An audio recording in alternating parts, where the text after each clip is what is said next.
আমি তো অবশ্যই বাংলাদেশের সানি লিওন বলছি খালা আম্মা, সানি লিওন হতে গেলে শুধু সানি লিওনের মতো ফিগার হলে হবে না, সানি লিওনের মতো খোলামেলা ভিডিও দিতে হবে যাতে পাবলিক থেকে আপনার নামে সাদা পদার্থ উৎসর্গ করতে পারে।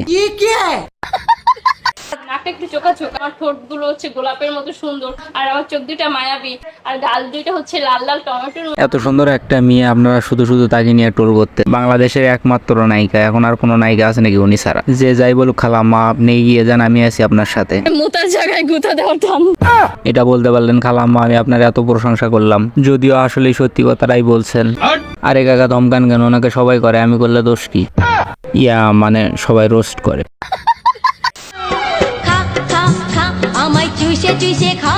ফাও পেশাল বাদ দিয়ে চলেন একটা শায়রি দিয়ে ভিডিও শুরু করি। এই হলো বাংলার নতুন খানকি, সানি লিওন হলো এর গুরু। কি ভাই ও কইবেন না? তাক আমি নিজেরটা নিজেই কইতে পারি। এটা হলো বাংলাদেশের নতুন খানকি, সানি লিওনই হলো এর গুরু। চলো আজাইরা ফাও পেশাল বাদ দিয়ে ওর পেছনে তালি লাগানো করি শুরু।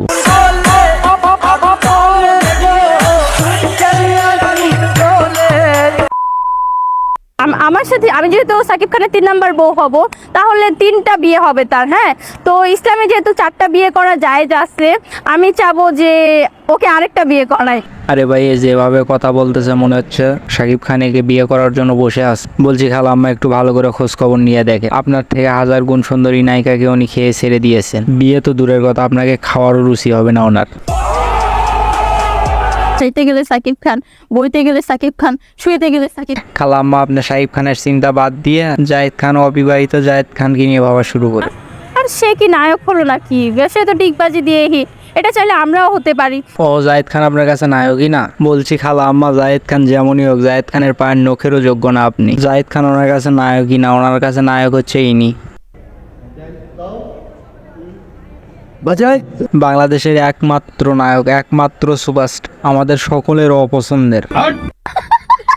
বলছি খালা আম্মা, আপনি আপনার সুপারস্টার মুনমুন আপাকে নিয়েই থাকেন, আবার বেশি লোড নিতে পারবেন না আপনি। জীবনের লোক তো অবশ্যই সামলাতে পারবো, কারণ আমি হচ্ছে খুবই এনার্জি।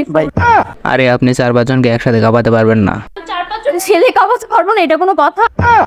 সরি খালা আম্মা, বলেই গেছিলাম আপনি যে খান কি। আরে আপনাকে খান কি বললাম, আপনি হাসতেছেন। আবার তো তোর ভিডিও বানাতাম না। ঘরে বসে থাকতো না, তারা তুফান দেখার জন্য হচ্ছে সবাই ক্রোম ব্রাউজারে গিয়ে বসে থাকতো, হলে গিয়ে বসে থাকতো। ও সরি, হলে গিয়ে বসে থাকতো।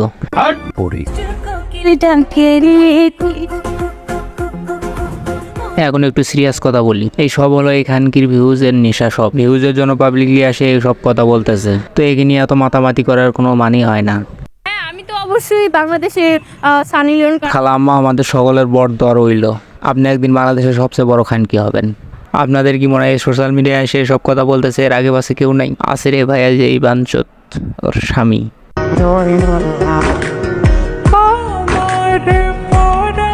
এ হলো কন্ডম দুর্ঘটনায় হয় একজন ছেলে। কন্ডম দুর্ঘটনা হচ্ছে প্রতিদিনের বাবা কন্ডম ব্যবহার করে, একদিন হঠাৎ কন্ডম ফেটেই হয়ে যায়।